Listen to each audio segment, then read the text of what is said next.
Welcome to Energy Stew. This is Peter Roth, your host, and I'd like to ask you, are you living in paradox? Where is paradox? Is it on a map? So let's find out more about this paradox that we all live in and understand it better so we can do a better job of it. And to help us do that is a wonderful man who I'm good friends with, known for many, many years. He's a minister of the One Love Church and always has profound things to say. So I've asked him to help us understand paradox. So Rodney Gittens, welcome to Energy Stew. Thank you. It's a pleasure to be here. Thank you, Peter, for inviting me. And all I can say is thank you for that wonderful introduction. And it takes one to know one. You're a wonderful person as well. Sure. Thank you. And that's like, one of the paradoxes. It's like we are different people. However, we both get to be wonderful. So, well, yeah, but there are some paradoxes that are more extreme. And we're going to talk about that because you were leading a church service recently that I attended, and the theme was paradox, and it was very exciting, the things that you had to say. So that's why I thought it would be good to do a show about it. And so how confusing is it to live in paradox? Well, I mean, the first thing is to recognize that paradoxes do exist on this plane of existence in our physical realm. Most of the time, we are looking at life as either or, this or that, and we succumb to having to fight our way in not understanding a paradox and trying to divert or avert from paradox. And paradox is one of those strange words where it encompasses all possibilities. It's more of a this and that. It's like yin and yang. It's Except they all happen at once. Yeah, and simultaneously, and can exist without the other as well, because it's all in the realm of possibility, of the unlimited possibilities. Then we don't rule anything out. In this day and age, we want to many times either be totally left or totally right, or totally in the middle, and not engage any of the possibilities. And that's where a lot of our problems are, especially going on in the world, especially now, where you have, war or peace. It's like people, for some reason, are not able to find ways to coexist in the same dusty desert. Well, that's the way with politics too. We have the left and the right, and yet the paradox of it is that we have government of it all batched together, and yet the paradox is the oneness is government, and it's divided up into parts that don't necessarily get along. Right, because they keep looking for a one answer solution. And that's where a lot of our problems lie, because there isn't always going to be a one answer solution to their issues. And most of the time, those issues are their unwillingness to be vulnerable. A paradox mindset means, first of all, I'm open to the possibility that it's not what I think it has to be or should be. It's more of what could be, and politics could really work as they entertain what could be, as opposed to my way, not your way. And how many different my ways are there? It's an unwillingness of accepting the paradox. That's right. That's right. And it's the unwillingness to be vulnerable and flexible and trusting that there is a way and we can work it out. And that works for everyone. Right, but I think once you accept the paradox nature of things, then you're more willing to to live with the confusion of paradox. Right. And that's the thing. It doesn't have to be confusing, except for people who have not adopted the paradox. Right. It's in being able to embrace those possibilities to that we can find a solution together. Uh, that's unsettling for a lot of people. Uh, I mean, it could be something very simple.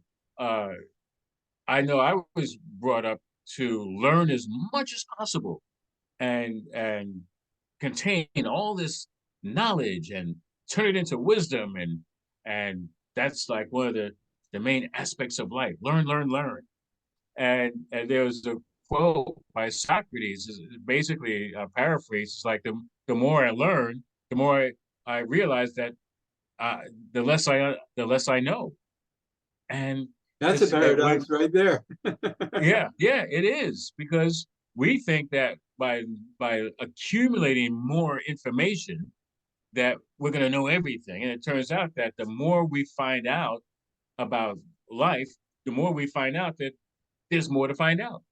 So Right. yeah, Yeah, that we haven't really found out enough.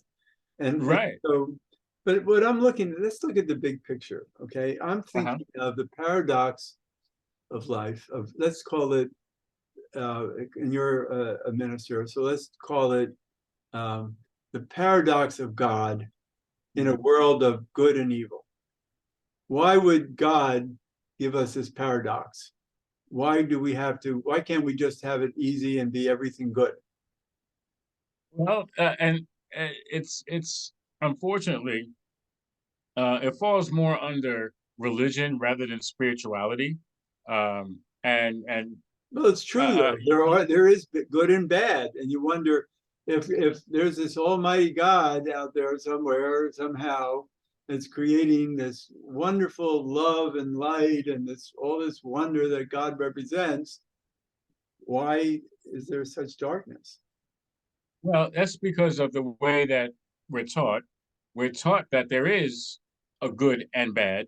We Where can it's like, experience it directly well, in life. well, but that's what we label it. It's like yin and yang. They're both the same sides of the coin. Uh, and so to some persons, chocolate might be bad in their life. To others, they chocolate is not a problem. So it's kind of this individual thing that we get to label and then make judgments. And Right. now, as I far agree with as you, but let me come up with an idea well, that I I just want to had while you're yeah, but I do speaking. want to get to the part Okay, about. please, yeah, you get to where, yeah, but you just are inspiring me with ideas. Okay, go ahead, go ahead. Go Yeah.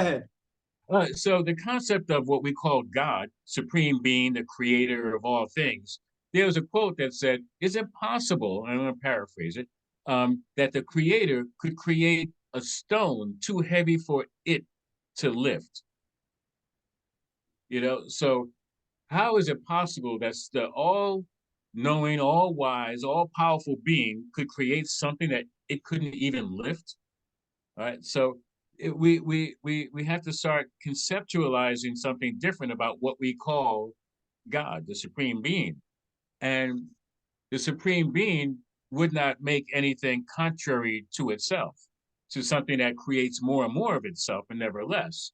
And so the concept of bad to me, or good and bad, is really how we see ourselves not aligning ourselves in that pure thought of Right. oneness, of love, of And generosity, as a of all community, these. Yes, a loving, caring, supportive community. right? So when people are not using that power, I mean, you've heard, God works through people. That the power of God is in each and every one of its creations, and there's so many different ways of looking at it. However, when we can embrace the fact that if we are truly believing in an all powerful, all loving God, and what is our presence on a planet except to emulate? this power that has created us out of itself, like an apple tree dropping a apple onto the ground, and the seed in the apple is going to grow up to be a apple tree. So we are the seeds of the divine thought. However, when we in this human physical presence don't align ourselves with the truth of who we are, we're supposed to grow up to be like God, godlike. There's nothing wrong with being godlike, you know, creating out of ourselves the love, the peace, the joy, the harmony, the wisdom, all the good that allows us to assist one another to do the same, to Right. live a meaningful life, and not harming anyone, living a life that is um, just really about not harming anyone, but being supportive. So then outside of that, we start making the good and bad, right and wrong. And we know that it doesn't have to be right and wrong, because what's wrong for you might be right for somebody else. And so, for our listeners, you just search within and like, well, does it have to be the way I expect it to be, the way I want it to be? Like I can label somebody as good and bad, and then project what I think bad is on them and hold them in that, and they'll never be out of that. They're always going to be, oh, that's that's bad, Yeah, and and sometimes, right, and sometimes when you see people in public doing things that you don't approve of, yeah, and you have, an upset about it, then you find out later, the reason they did that was because of something they couldn't help, right. some tragedy or some, you might not be driving well in the street because on the highway because you're so upset that you just lost a close relative that you can't, you know, be smart about your driving, and then that could cause accidents.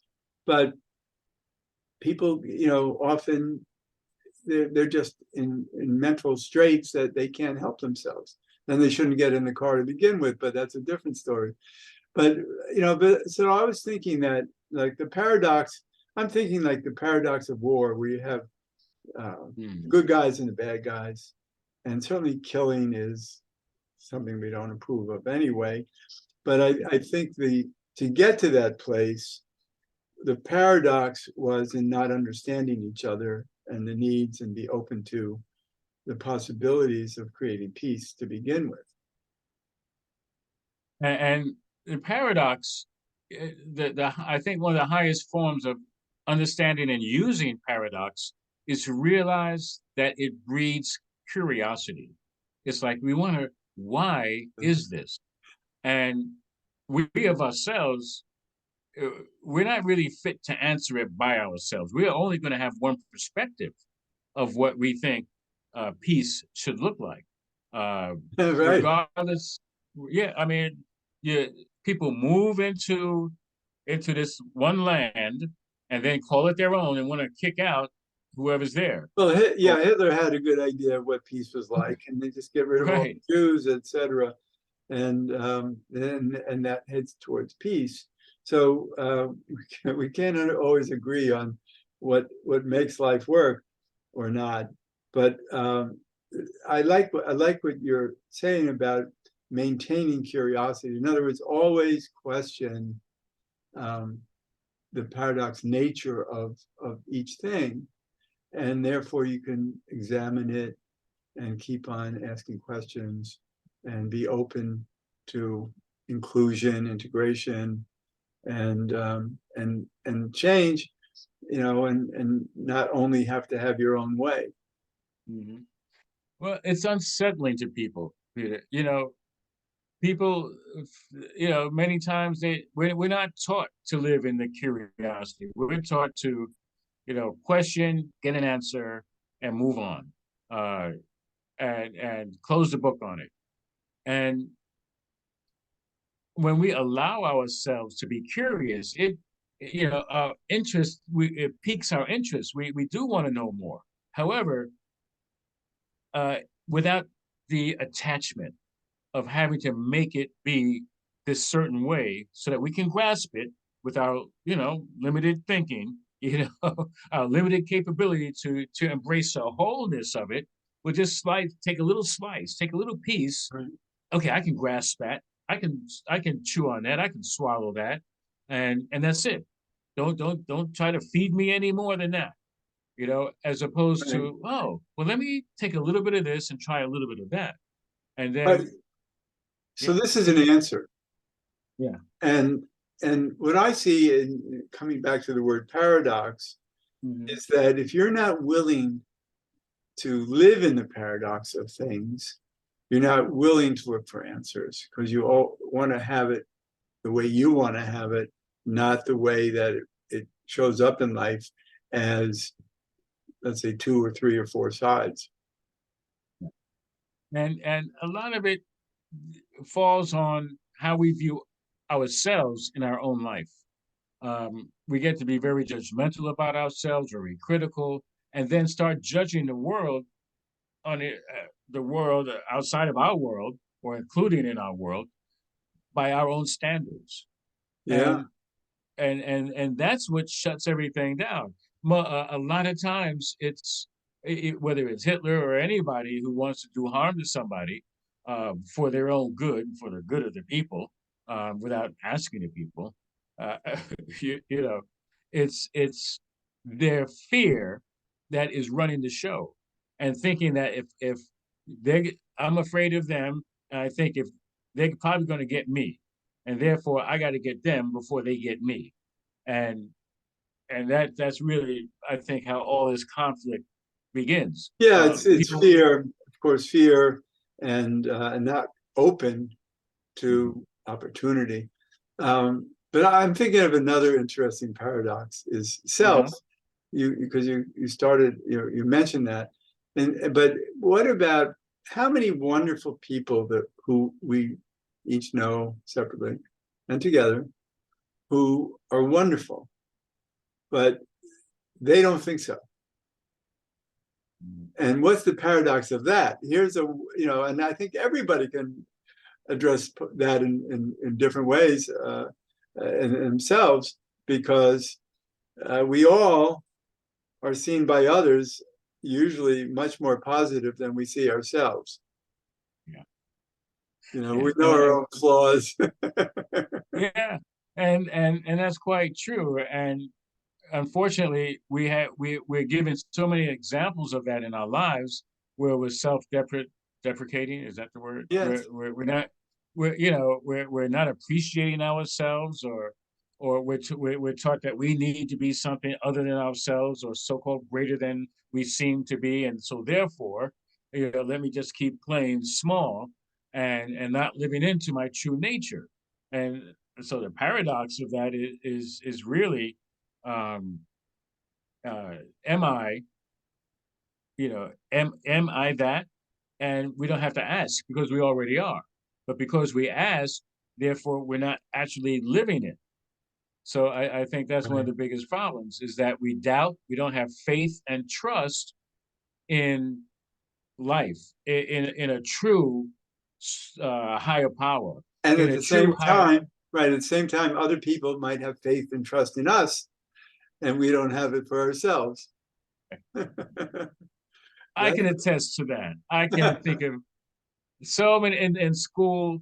It was I would do really well on tests, but horrible on homework. I wasn't good at answering questions in class, but I mean, so there was a paradox there. They thought, well, maybe he needs glasses. Maybe he needs not to sit by the window. Maybe he needs to sit in the front. He needs to sit in the back. And I don't even I didn't even have an answer. you know, But so here you are and doing well, and that's great. And yeah. yeah, and actually, you're right now. You're at a retreat with other ministers, and that's wonderful.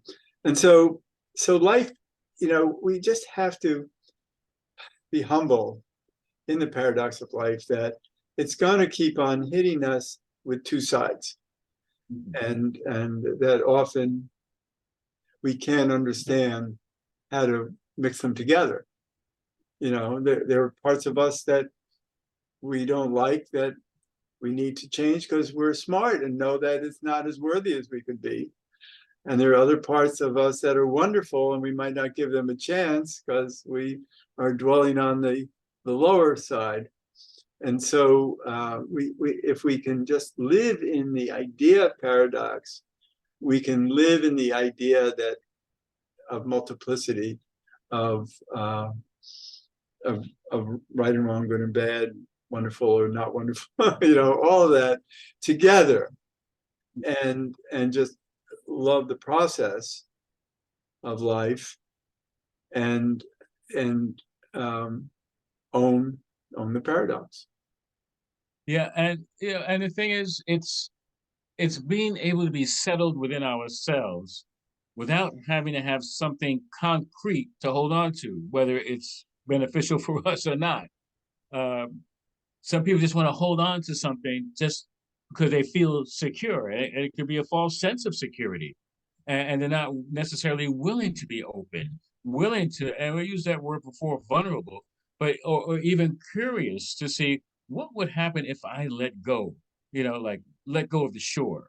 It's like, yeah, if you want to get from one end of the ocean to the other, you have to let go of the shore. However, if you want to get to a deeper understanding of life without necessarily having all the answers, let go of what you think is sure.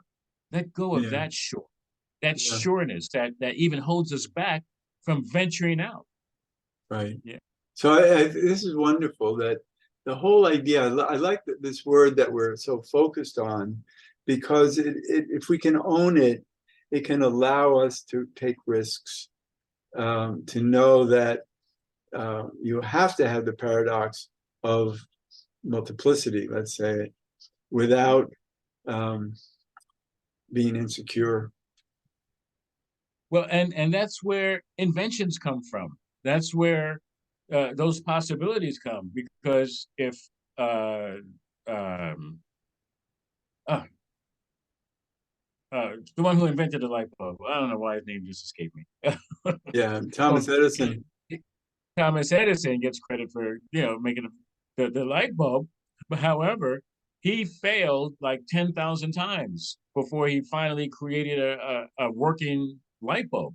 And Right. so all those opportunities of so-called failure really became possibilities. Had to be, well, what's possible if that didn't work? He Well, look had at to be open. Einstein, who didn't do well in school. Right. Yeah, that's so true. There's uh, a quote that I want to share. And it's about really allowing ourselves to be open, maybe a couple of them. One says, uh, two monks are arguing about a flag, and one says the flag is moving, and the other monk says the wind is moving. And then a third monk walks by and says, not the wind, not the flag, the mind is moving. And it's like, whoa, you Yeah, know. that's cool. So just entertaining these possibilities starts to open us up a little bit if we dare. That's the thing. We have to dare ourselves to move beyond what we think is rock solid. I have a person in my life who used to say, it's not written in stone. It's like, and I'm like, well, even if it is, you can scratch away in stone. You can chip away in stone. So nothing is really that hard and fast, impenetrable thought and idea that binds us to a way that Yeah, something has to be. and there's Things too change. much of that in the public. The public so many times latches on to ideas that are so one-sided and limited, just because it's the the media. It can do that to the public. Yeah, and then it seems like the media has their own vested interest, Exactly. instead of Well, necessarily yeah, telling the truth. and whoever is handling the media. So Mhm. it's always so we're getting near the end of the show, and I'm so happy that we could explore this idea of of the question marks of life, and of the different sides that we have to bring together and understand how to make it a better world.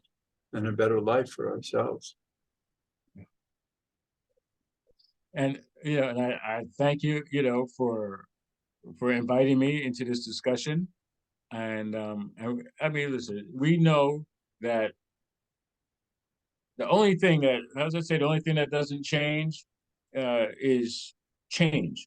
Change is always going to happen. You can't, Right. we can always depend on that. And when we don't want things to change, that's when we really need to open up our minds to our consciousness and be able to expand, to take in Right. concepts that will support us in moving Well, forward and that helping takes others. confidence. That takes, Yeah. ability to believe that you can see things more clearly than you might understand. Well, that's from my experience with you, Peter. That's a lot of what your job is, to help us understand who we are uh, uh, Thank on you. a deeper level and accept who we are, even if it's a so-called good or bad, or or good and bad. Well, you know, the paradox is that there is no one side. And right? so when we think there's a one side, then we're not accepting the potential of life. Yes. And so this is so cool to, flesh this out. We've been Yeah. fleshing for the length of the show. And I love that. And it's so great to talk with you because you're an explorer of mind and consciousness. So, Thank you. Yay. all right. So enjoy your retreat with your other ministers, and you're usually in New York, and you often I get to see you in New York City Works, which is a wonderful organization that I think you're the president of it now, and that's cool. So have a wonderful time, and thanks so much for being a guest on Energy Stew. Thank you. It's an honor and a Oh, pleasure. and Thank people you. can find you at One Life Center. Where can people find you? It's you can One Love we Center. One Love Center for Spiritual Living. We have a broadcast every Sunday at 12:15 p.m. And so you can find us on Facebook. And our website is onelovecenter.org. That's great. Onelovecenter.org. Uh, uh, That's the best way to find us. I'm so glad that we know that. So thank you, Rodney Gittens, for being a guest, and see you soon. Thank you. Bless you. And this is Peter Roth, your host of Energy Stew at prn.live. I can be reached at Peter at Heart River, HEART river.org. I'd love to hear from you, and thanks so much for listening.